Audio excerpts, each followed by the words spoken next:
में लिखी दिया है तो भाग्य के लिखे को केवल एक मिटा सकता है। विधाता का काम है लिखना, देवता का काम है भाग्य बनाना, पर महादेव का काम है भाग्य को पलट कर रख देना। वो शिव का काम है, वो भाग्य पलटेगा, भाग्य पलटेगा। और उसके आगे जो जो उसने किया वो संसार में कोई नहीं कर सकता, वो भाग्य पलट दे। कितनी सुंदर एक प्रसंग आता है कथा में। एक बड़ा सुंदर एक प्रसंग है।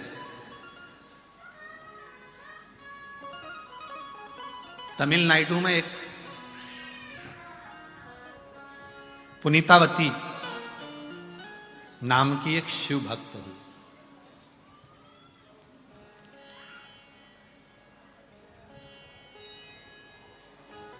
बहुत पुरानी कथा नहीं है, 6वीं सदी की ही यह कथा है। पुनीतावती नाम की एक महिला, एक कन्या ने जन्म लिया तमिलनाडु के कराईकला नगर में। एक धनिक सेठ के घर में, बहुत पैसे वाले व्यक्ति के घर में एक लड़की ने जन्म लिया जिसका नाम पुनीतावती थी। पुनीतावती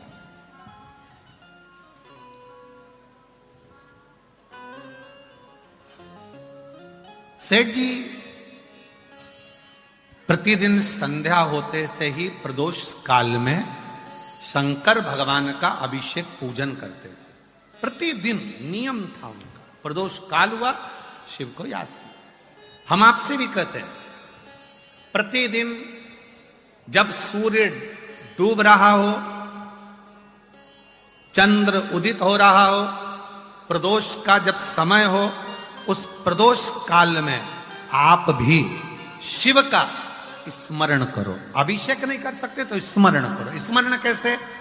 बस तुम्हें लग रहा है कि मेरे घर में धन की कमी है, संपदा की कमी है, मेरे घर में वैभव की कमी है, मेरे घर में लक्ष्मी की कमी है, मेरा व्यापार नहीं हो रहा, भगवान मेरे बच्चों की लाइन नहीं बैठ रही, ना विवाह हो रहा, ना उनकी कोई नौकरी लग रही है, तो शाम का समय प्रदोष काल और दरवाजे की ओर, जिस समय पर प्रदोष काल में प्रतिदिन मेरे शंकर भगवान माता पार्वती के साथ में नंदी पर बैठकर भ्रमण के लिए निकलते हैं, वो प्रदोष काल के समय पर दरवाजे की ओर मुख कर कर भगवान शंकर के या तो पंचाक्षर मंत्र नमः शिवाय, या षडाक्षर मंत्र ओम नमः शिवाय, या श्री शिवाय नमस्तुभ्यम, बस दरवाजे की ओर देखते हुए 5 बार या 7 बार शिव के नाम का उच्चारण कर कर,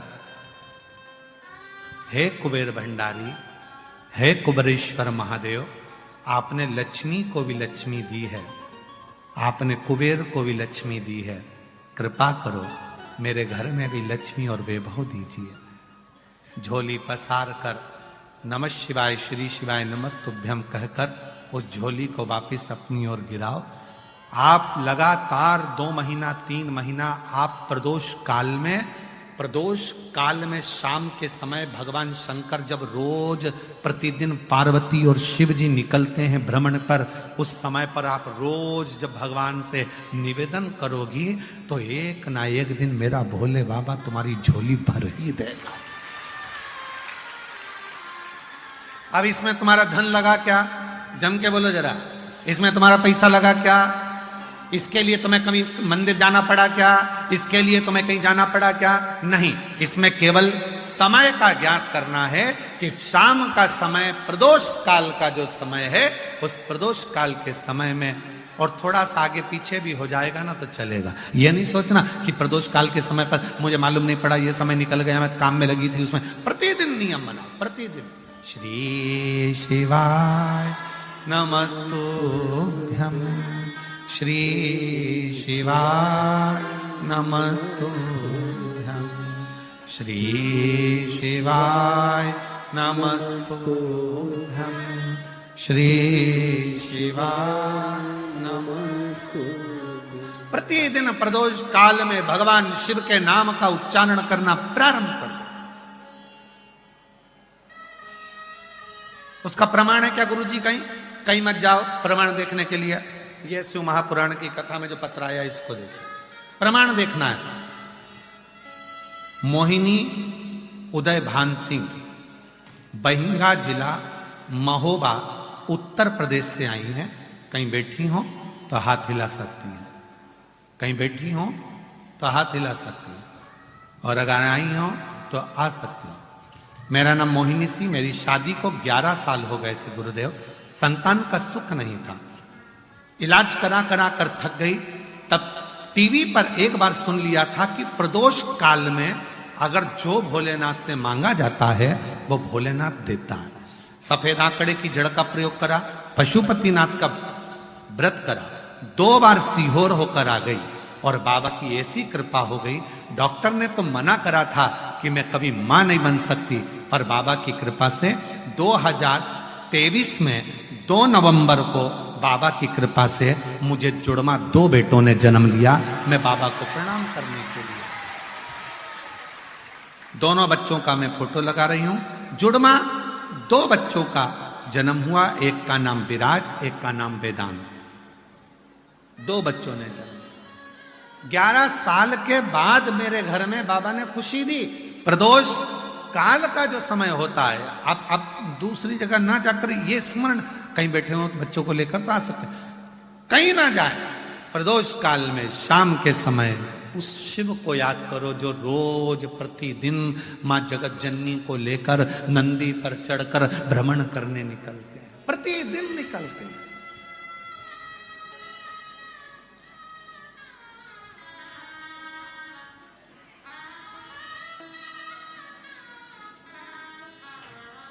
वो तो हमारे पास अभी थोड़ा सा समय मिल नहीं पाता है, इसलिए, नहीं तो एक हमने भी नियम लिया है बाबा जी, एक कथा प्रदोष काल में, प्रदोष काल की जो कथा होती है उसमें ये पंडाल नहीं लगता बाबा जी। प्रदोष काल की कथा में केवल स्टेज लगता है, मंच लगता है, और खुले आसमान में बैठकर वो कथा का वाचन होता है।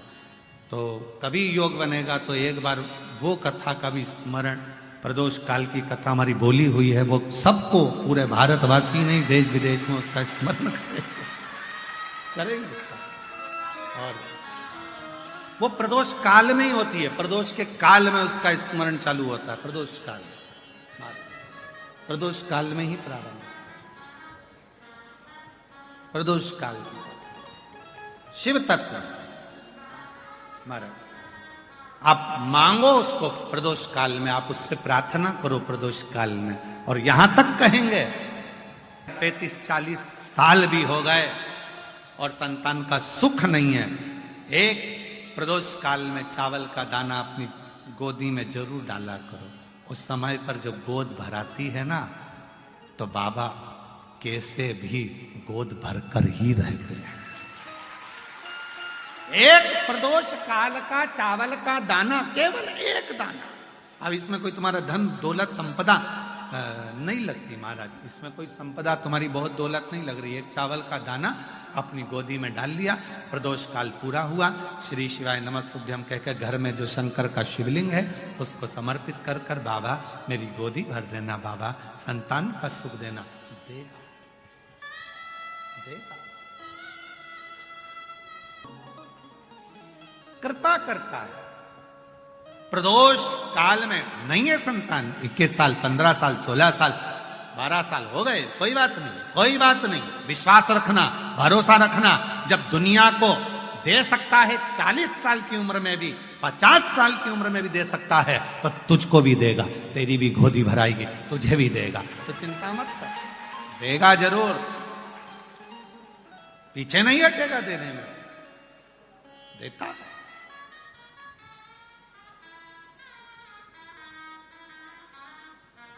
अच्छा ईमानदारी से बोलो, तुम्हें मेरे बाबा ने नहीं दिया होता तो तुम आते इतनी दूर कथा में? उसने कुछ तो तुमको दिया है, एक लोटे जल ने, तब तो तुम लाखों की संख्या में प्रयागराज आए, आते। ये देखो जरा, हम तो पढ़ नहीं पा रहे, ये देखिए, देखो कैमरे वाले भैया इसको दिखाना जरा पत्रों को, ठीक है? जरा इनको मालूम तो पड़ना चाहिए कि किसको कितना देता है बाबा।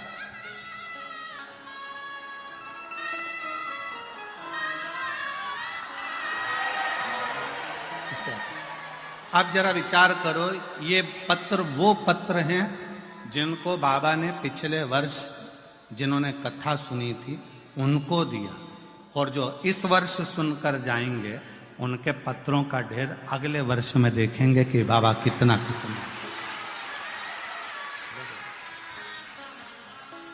कितना देता है वो, कितना प्रदान करता है वो।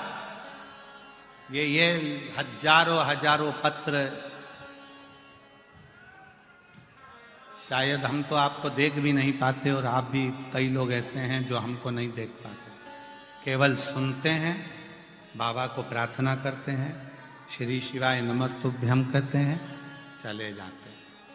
पर जब बाबा तुम्हारी गोदी में दे देता है, खुशियां प्रदान कर देता है, तब मालूम पड़ता है कि बाबा ने कितना दिया।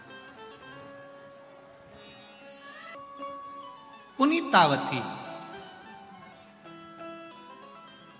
सेठ के घर में जन्म हुआ उसका, धनपति के घर में, बहुत संपदा, बहुत वैभव, बहुत धन, बहुत संपदा सेठ जी के घर में, उनके घर में जन्म हुआ।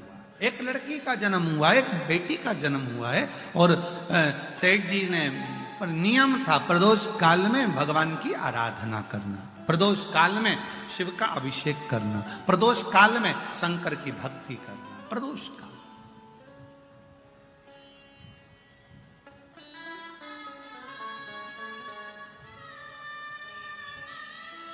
आप भी नियम बना लो, नहीं दुख हटराना, प्रदोष काल में शिव का नाम लो। तकलीफ नहीं दूर हो रही ना, प्रदोष काल में शंकर का नाम लो। दुख दूर नहीं हो रहा, प्रदोष काल में शिव के नाम का उच्चारण करो, दिल से पुकारा करो, श्री नमस्तुभ्यं श्री शिवा नमस्तुभ्यं श्री शिवा नमस्तुभ्यं श्री शिवा नमस्तुभ्यं। आखिरी में हाथ जोड़कर प्रणाम भी करो, नमन भी करो, विनय भी करो, दिल से प्रार्थना भी करो। प्रदोष काल का समय शिव के भ्रमण का समय, प्रतिदिन मेरा बाबा मां जगत जननी आद्य शक्ति को नंदी पर बिठाकर भ्रमण करने निकलते, प्रतिदिन, रोज।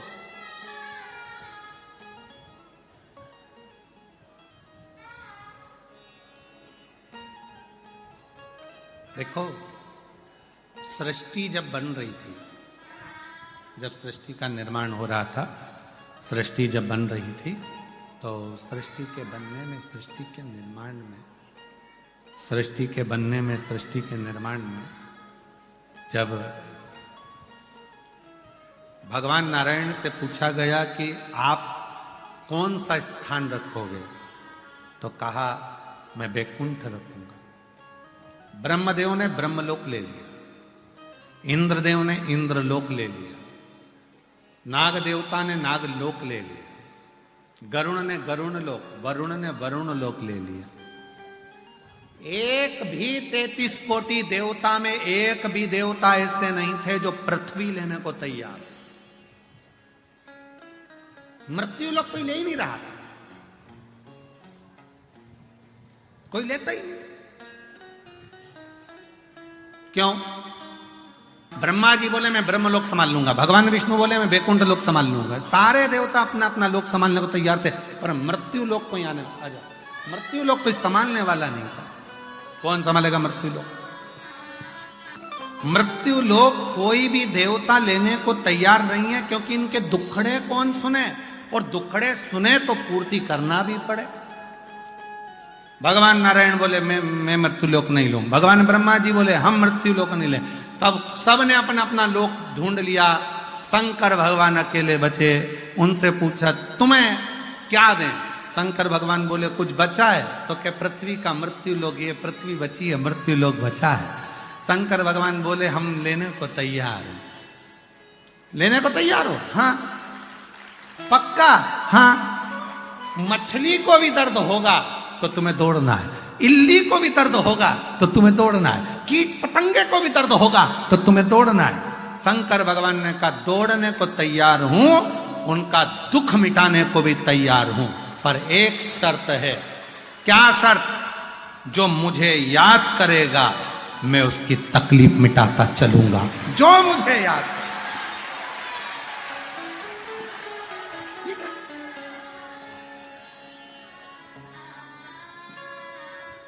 ठीक है।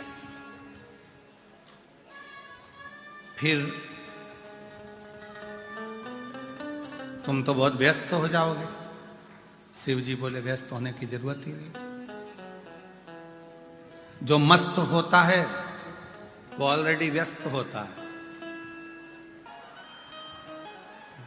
अच्छा, अब हमने जो बोला है ना कि मोबाइल की लाइट से भी आरती कर सकते हो, तो इस पे बहुत बड़ा विरोध खड़ा होगा थोड़े दिन बाद, तो उनको उत्तर भी दे दे। क्या ऐसा हो सकता है? क्यों नहीं हो सकता?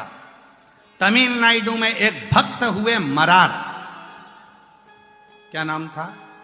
मरार। शूद्र थे, शिव के भक्त थे, शंकर के भक्त। मरार के पास में धन नहीं था, पैसा नहीं था, तो मरार ने विचार करा कि भोले बाबा एक बार मंदिर बनाना है तुम्हारा, कुछ भी हो जाए तुम्हारा मंदिर बनाना। और याद रखना, भाव होगा तो भवन भी जरूर बनेगा। भाव होगा तो भवन भी जरूर बनेगा, और भाव होगा तो भगवान भी जरूर आएगा। निश्चित है।